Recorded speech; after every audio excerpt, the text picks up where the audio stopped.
You would have never gotten ratification through the southern states.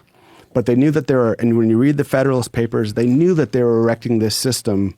And when you look at Thomas Jefferson and some of these other great thinkers who, yes, he owned slaves, I get it. They knew what they were building, and they knew that what would ultimately terminate in. And then we had a civil war where we destroyed our country from the inside to see this dream come about. And now we're just going to all go back and say they're all slave owners. Like, I know this has all been said here a million times, but this stuff animates me because it's built with blood and treasure. Well, it's also, you can't judge people from the past based on the standards of the present. For sure. Because culture changes, people understand things better. We have a much greater recognition of what was wrong with things 100 years ago, 200 years ago. And I'm sure in the future, we're going to look back on today with the same lens. It just always works that way. Did you know Joe had a gas-powered car?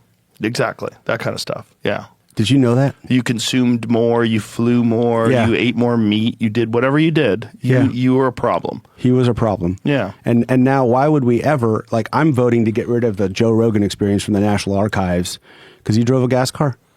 Yeah. You know what I mean? Like someone, stores your stuff for profundity's sake, for the future, to hear about this.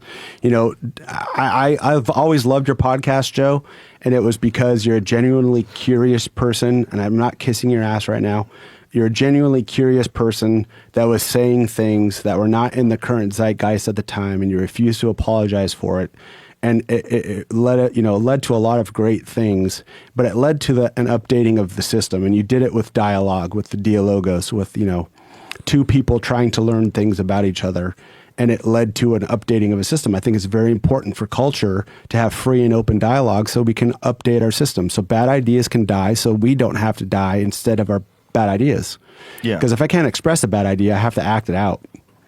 And if I act out the bad idea, it could kill me. And the celebration of good ideas. And the celebration of good ideas. Yeah. And it's just really, there's just been such a weird inversion in politics where the free, hippie-loving liberals of yesteryear are now the ones telling you what words you can use. There are no borders, all of these crazy things.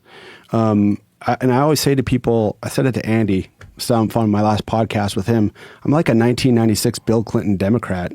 If you go watch his State of the Union, and he talks about lowering debt, getting out of debt, actually, working with Newt Gingrich to get out of debt, securing the borders, making work and education freely accessible.